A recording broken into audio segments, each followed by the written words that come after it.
Okay, well today's evolving. Last night we go to bed. We're like, oh well, it looks like it's going to be wet and rainy again. So maybe let's just use this as a place to sit and rest for a day. Danielle can watch some Netflix, chill out. I can just do some work for the day.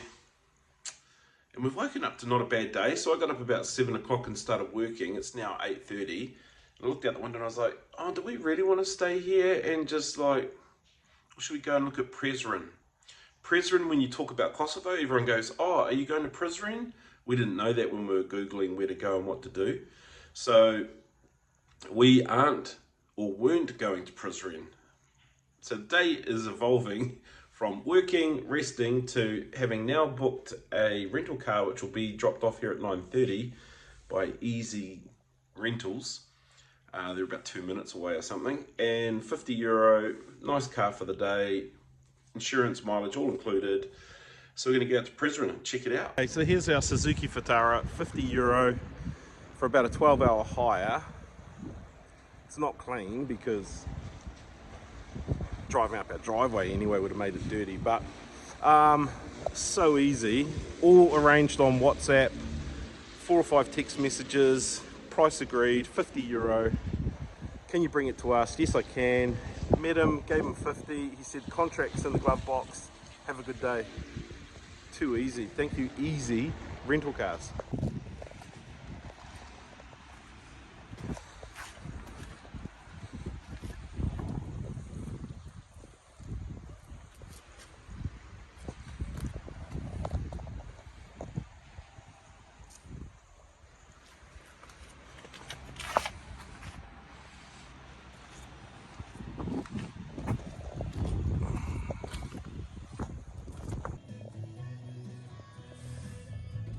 Okay, so your problem's always going to be when you're driving yourself, it's going to be parking.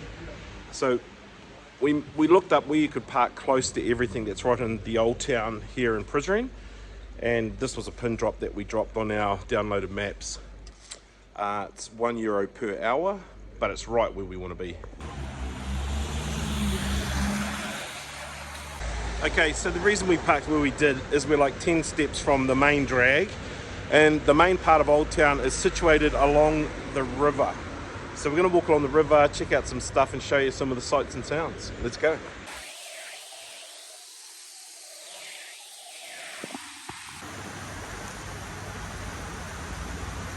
This is actually one of the most photographed views of Prizren. This spot here, it's looking at the bridges as they move up towards the mosque. If you look at pictures or video that's shot here in Prizren, this is one of the main spots. So this was a recommended restaurant just behind us. So as we approached it, I noticed on the door it said no smoking, and I commented to Trevor, oh, that's really good, because lots of places that we've been recently, people smoke inside the restaurant. So we walked in and straight away, oh no, they are smoking inside the restaurant, even though it says no smoking. And Trev goes, oh, do you want to stay here now? And I went, no, I can't sit in a restaurant and eat when people are smoking. New Zealand has been smoke-free in public places, buildings, etc. for a long time, probably 20 odd years now. So it's just so foreign to us to go out and eat and have people smoking next to you at a table. Inside. Yeah, inside. Outside's different. Go hard outside, but inside, yeah, that's pretty weird for us. And of course, it says no smoking, but everybody was smoking in there.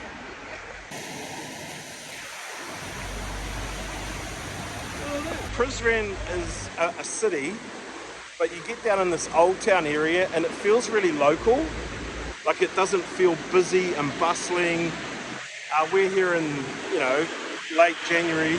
Yeah, so there's no like beautiful trees blooming everywhere. But it is a pretty little, it's a nice little area. It's the kind of place that we actually like to come and hang out, the old town feel. And looking at people are happy and smiling and friendly looking, so that's cool. In summer, this would be absolutely bustling around here. You can just tell. We're in a pedestrian-only zone, no vehicles. It'd be lovely to sit out here on a warm, sunny day and have, brunch or something. That food is really important to me, but food is, it's only 11:30 and I feel hungry because Danielle's put me on a diet. But we're at the stone bridge now in downtown Prizren, the old town. It's very pretty, but I just ducked in to have a look at a restaurant that does mixed meat grills and stuff like that, and they are like €5 for a main, €2, €3 for a salad or a side, so pretty reasonable.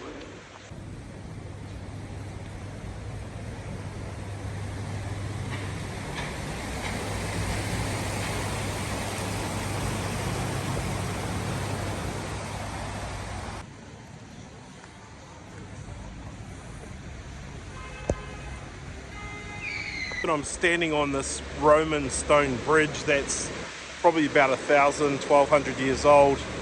It's interesting watching men as they interact here. They're very friendly to each other. They hug, they kiss, they hug again, even when they're talking and maybe have moved on past a greeting. If you watch them, you'll see that they hug each other and kiss each other again and again. It's really cool. I don't kiss a lot of my mates.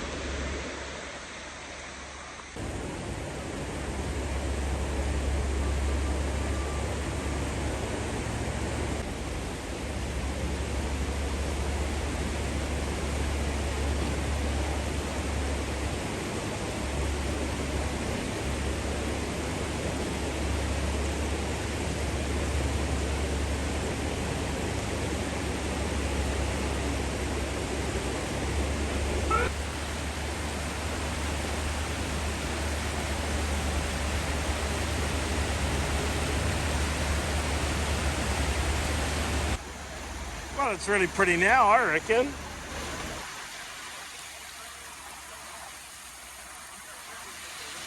So the Albanian influence is pretty close here. While we were driving, we saw that Tirana, Albania, the capital of Albania, is only about another 200-kilometer drive from here.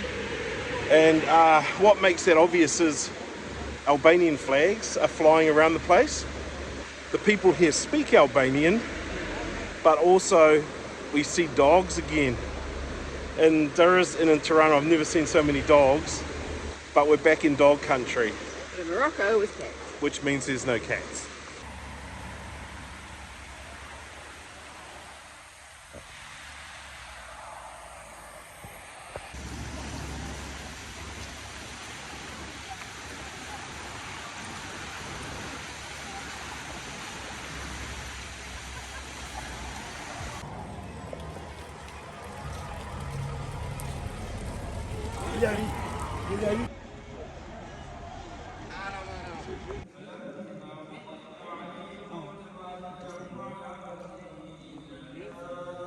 This mosque was built in 1615, so it's well over 400 years old. It's funny because as long as you cover your head for the woman and take your shoes off, it's okay to come in. Now outside it says no photos, inside our auntie over here says yes, photos take. It's good.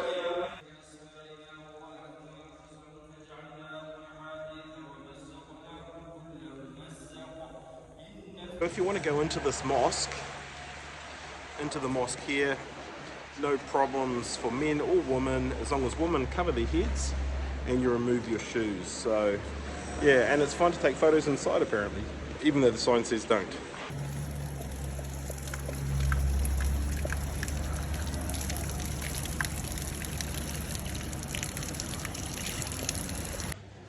So once you're downtown in the square, there's lots of things to look at and go and see. Things are pretty close. So you've got the mosque, you've got the Christian churches here too.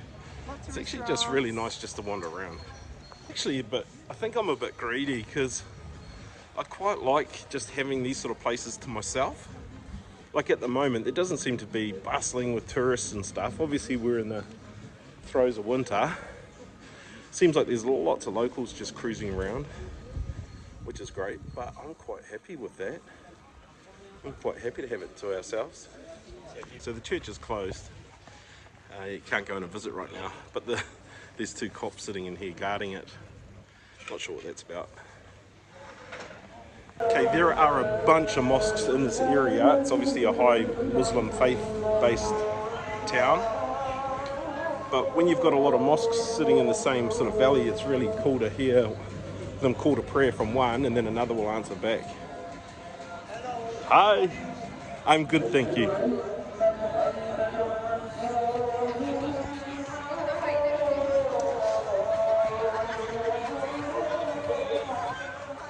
Yes, the call for prayer is strong, but so is the call for food. I'm starving, Danielle's starving. Let's go have lunch together. So for lunch today, we're in a nice restaurant. Just have to remember one thing though, wherever you go, take toilet paper with you.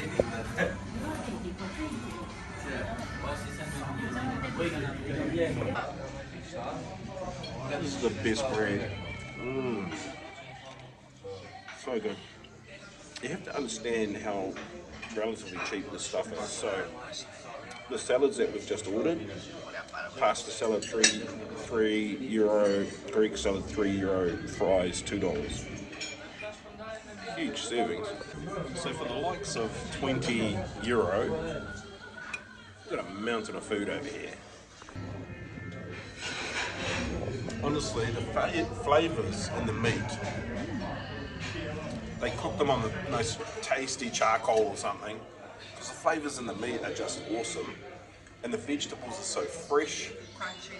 Like the Greek salad is for $3. What a feat! Lunch was really good. As you can see though, the portions they give you a lot of food. We can't even get through it all. Like we did get through almost all the meats. Bread. The bread's really nice though.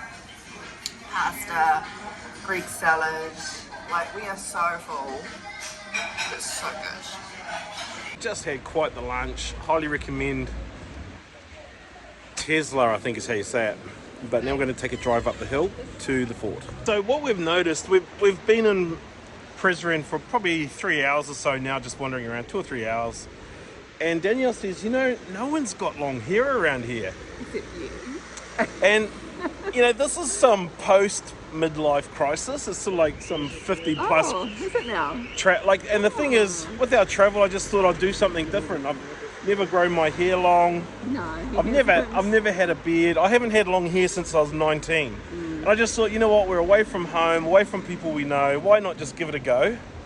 And I've been the only guy all day until just now. I stopped and spoke to a guy and said, why does no one have long hair? And his was longer than yours. His was longer than mine, actually. So, but I think I'm going to cut it off when I get home. Yeah. I know I quite like it now. Let's go. We've engaged in a little bit of adventure driving to get up here to the fort, or the castle. This is the castle of Prizren. Now, it's free to enter. No one's here gatekeeping. Just come in, wander around. But I want to show you the views before we head in. So up here above the old town of Prizren, you'll see the castle of Prizren. It's perched on a rocky hill, and since about 600 AD, it's been sitting up there on the hill, built by the Byzantines. It later passed through medieval Serbian and Ottoman hands. The fortress you're walking through is a patchwork of eras. Ramparts, towers, the threefold layout of the upper city, lower city, southern city. Beneath your feet, though, too, lies a series of secret tunnels and underground casemates, once used for water storage, defence and escape routes when the city was under siege. Well, there's tunnels running all through this castle. They obviously use them for defence purposes. They are everywhere. So there's a nice boardwalked area to wander around in the fort, but I'd suggest that you watch where you're going. Okay, the castle view. It's pretty cool. It's free. The drive is a bit iffy. Yeah. The last few hundred meters is mud. Look how high we are. It's such an awesome view from up here. We definitely recommend you come up for a look, grab some photos and get an awesome view of the city. And you think about back when this was a functioning castle, they had a really good view of their kingdom. I think that's where we had lunch, just there, down there somewhere. Yeah, right there. right there. What a view. Here's the other interesting thing. I mean, this is the old town area that we've just spent time in. You could be in that little area there and you feel like you're in a small town just doing like small stuff, but this is a huge city. Look at it, that's a massive city, but very easy to feel quaint and colloquial down here in the old town. Good wander around the castle, and now we're going to head on back to Pristina. I think that was worth it today. What do you reckon? Oh yeah, definitely. Yeah.